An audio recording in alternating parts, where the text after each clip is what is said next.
Today I'm going to be explaining camera settings to you and how you can change the camera settings to make your own comfort, speed and preference at home as well. There are so many camera setting videos all over YouTube that are great and offer a fantastic baseline information to work forward with, and I'm going to show you my camera settings in this video as well, so you can have that as a baseline to work with equally.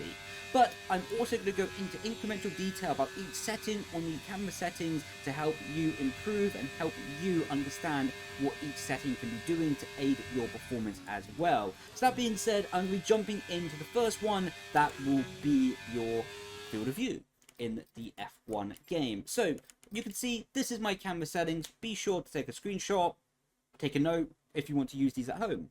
I quite like them, they help me go fast. But with that being said, jumping into the first one, that is going to be the field of view, I use at -20. The reason I use at -20 and not a higher setting is I'm going to do a comparison for you to show what I call like the fish eye effect and the fish bowl effect. And basically what that is where the image gets distorted from the inside to the outside of the screen. You have to remember that with a video game and an F1 game, or any racing game in general as well, unless you're racing on VR maybe. But when you're racing on a flat screen like I am, and probably like you are at home as well, the image is always going to be distorted because it's trying to transfer what it imagines to be a 3D image, what you would see in real life with your eye, to having a 2D image represented on the screen. So generally within sim racing as well, but keeping in the topic of the F1 game, the higher you go on the field of view, the more that the image gets distorted and gets stretched from the inside to the outside of the screen. The reason why that stretching is bad for me, at least, and something that I don't like, is it gives a false perception of the distance towards the braking zones and the apexes as well. So you can see with -20 on the field of view, we can see that the image looks like how it is. It's a baseline image, what we're going to use as a comparison. When we go up to +20 on the field of view, even though the car has not moved, a single frame, you can see that the image looks completely different and you get much more image and view of the surroundings around the track. What looks great if you were doing a spectator or trying to make a, let's say, a YouTube video about trying to make it look beautiful, maybe.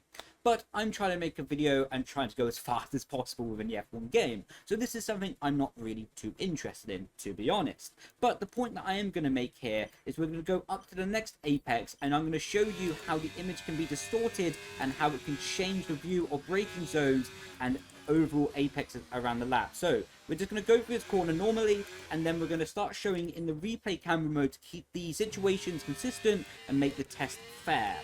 So you can see we have +20 on the field of view, and stopping the car at the 50-meter board, what I think is a bit lie in the game. I do not think that this is 50 meters from there to the corner. I think it's actually 100 meters, but the game has not updated from the previous track model or something, because there is no way that is 50 meters to that apex. But getting back to the point, you can see that while we are using the car just underneath the frame of the 50-meter board, this is how the car is looking with +20. You can see the track looks quite stretched, to be honest.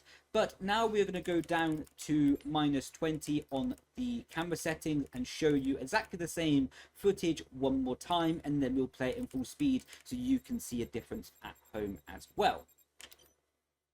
So -20 now is what I would use when driving competitively, and you can see in that camera settings we're stopping the car right underneath the 50-meter board, and you can see how different the track is looking. The track looks a bit shorter, does not look as stretched out equally. So with that being said, for me, this gives me a more consistent baseline on how I can prepare the corner and go through the corner as consistently and as fast as possible. Some people might like a higher field of view because they might like it to feel a bit more stretched out, but personally, I don't want the image to be stretched at all, and I do everything I can within the game to minimize that stretching effect and to make the game and the image as true to life as I can imagine it to be honest. So we're going to go through this, and I'm just going to press play and let it play at full speed, and I'm going to show you +20 on the field of view after, and you can see how different it's going to look as well. So the footage is going to be exactly the same.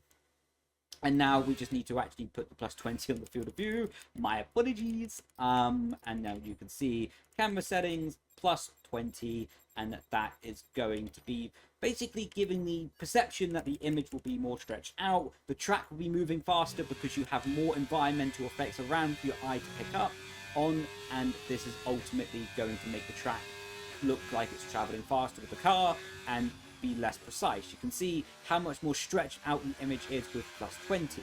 So in summary, for the field of view, the lower that you go on the field of view, the better you will have, in my opinion, of having a consistent image and a consistent ability to reach the apexes and to drive the corner as good as possible. The downside of using lower field of view is you have less environmental awareness on to pick up marker boards and references that can help you drive consistently and as fast as well. So there's going to be a sweet spot for every driver that might want the car to be, or for the image to pick up more references than it has for less stretching on the image, and people might like less stretching and left braking references. I personally am picking the second option. I want the image to be as flat as possible, and then I worry about the braking references and make up my own braking references after, but I just want the image to be not stretched, not pulled out, and to be as consistent and as flat as possible.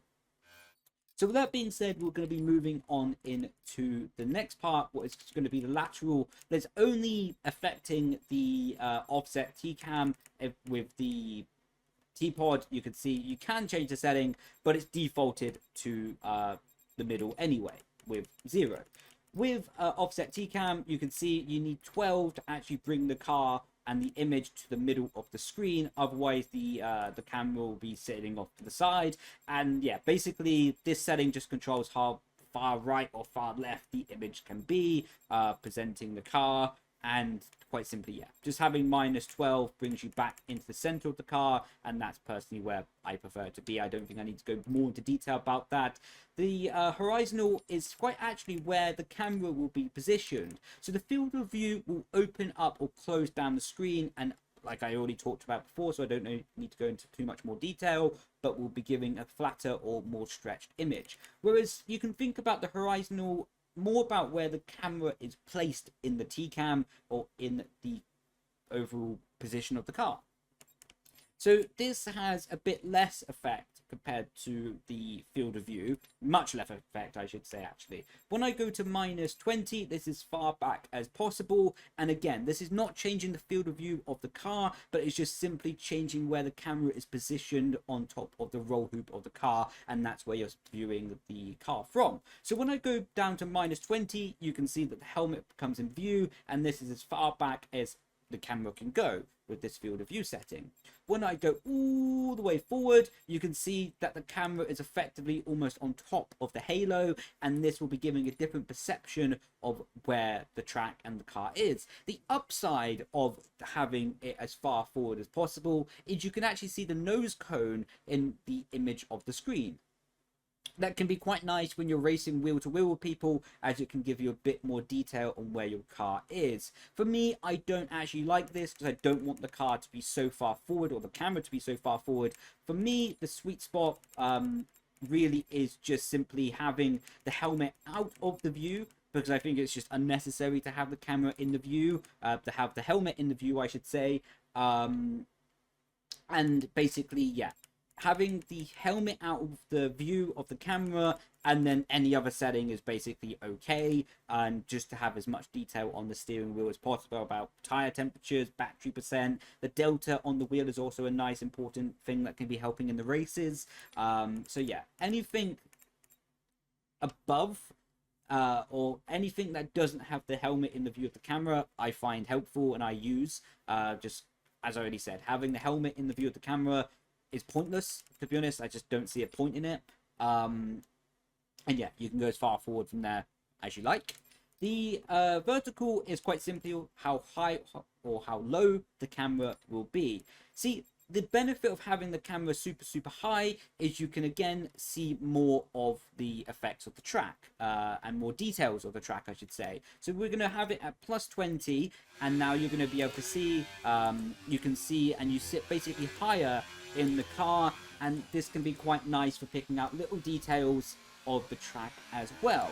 Whereas if we do the opposite and we go down lower in the car and make the camera position overall lower for us, you're going to see, as you would imagine, the camera sits lower and ultimately is going to be giving a very different perception of the car and the track as well. But here's a really interesting thing that not a lot of people will pick up on, and I'm going to use the nose camera to exaggerate the point, but ultimately I will show you again in the T-cam and how this could be changing. So the lower that the camera goes, the more that you're going to see the ultimate height and elevation change of the track. So now that we are going to be in the nose camera, you can actually see here what is relatively quite clearly in the apex of turn 1, the track dips down and goes up again as you get towards the exit and goes towards the exit curbing.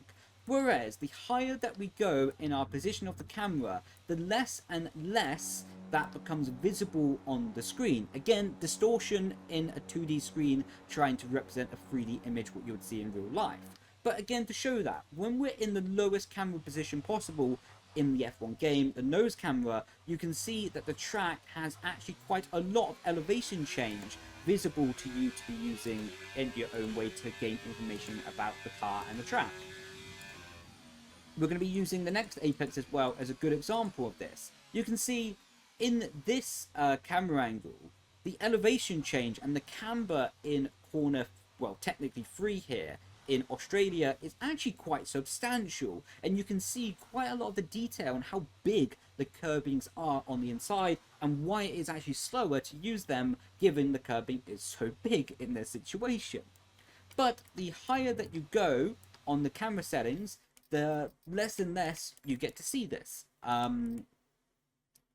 Basically, yeah, I don't know the official terminology behind this, but I'm trying to explain the best I can with the examples that I have in the game. And you can see now that we're going to plus 20 on the camera height, and it does change your perception of how deep the elevation or how high the elevation change can be in the F1 game as well. So I hope that you can understand this point, because I'm trying my best to describe something that is such a fractional detail but can make a difference in ultimately performance in F1 esports as well.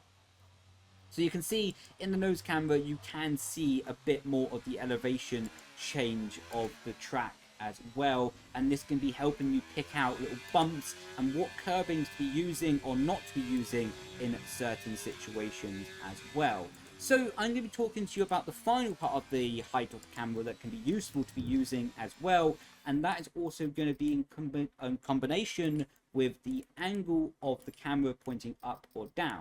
So for me, what I'm ultimately looking for is to give me good detail about the track and give me good information about the car as well.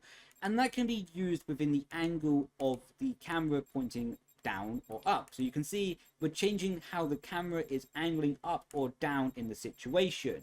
For me, I have 2 criteria that are very possible and important to me while making a camera setting, and that's to have the wheel clearly in the image of the screen so I can see my tire temperatures, my delta, and ultimately my battery percent as well if I need to be using the steering wheel battery reference in a race.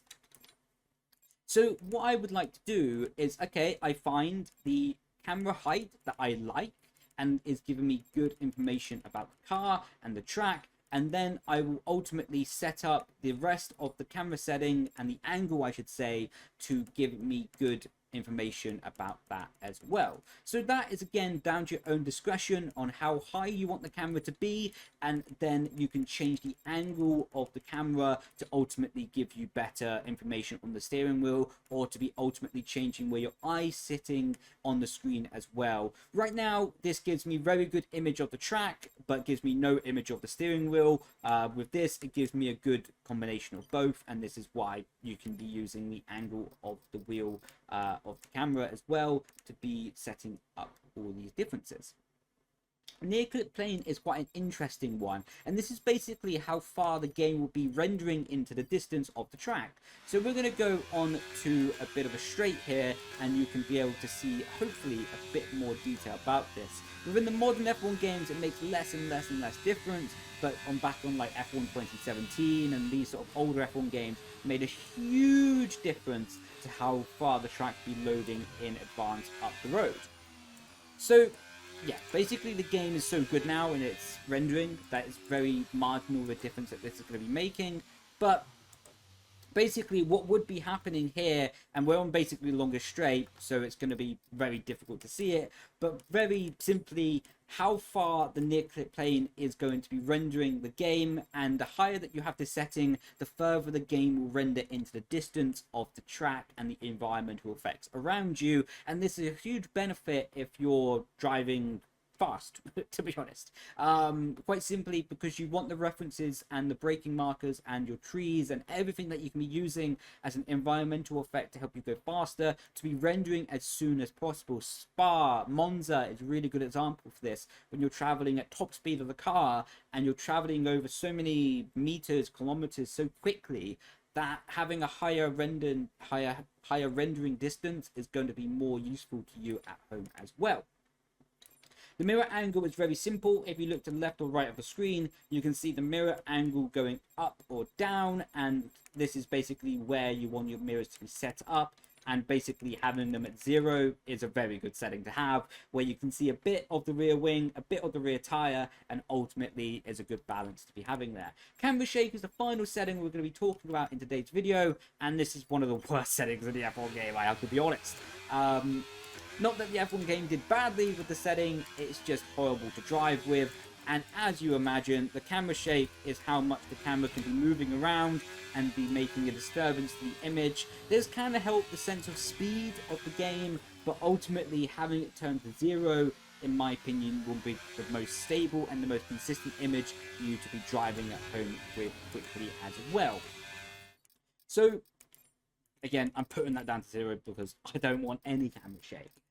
With all that being said though, this has been the camera settings within the F1 game, and the final thing we could talk about is the motion blur, and quite simply that is going to be how much the image is blurred per the speed that you're going down the straight. Again, turning this down to all the way to 0 is significantly better than anything else, simply because you do not want the image to be blurred, and having the image as stable as possible is a necessity in my opinion to go as fast as possible. Again, these are all my opinions and all my interpretations on this setting as well, and how I maximize the game anyway.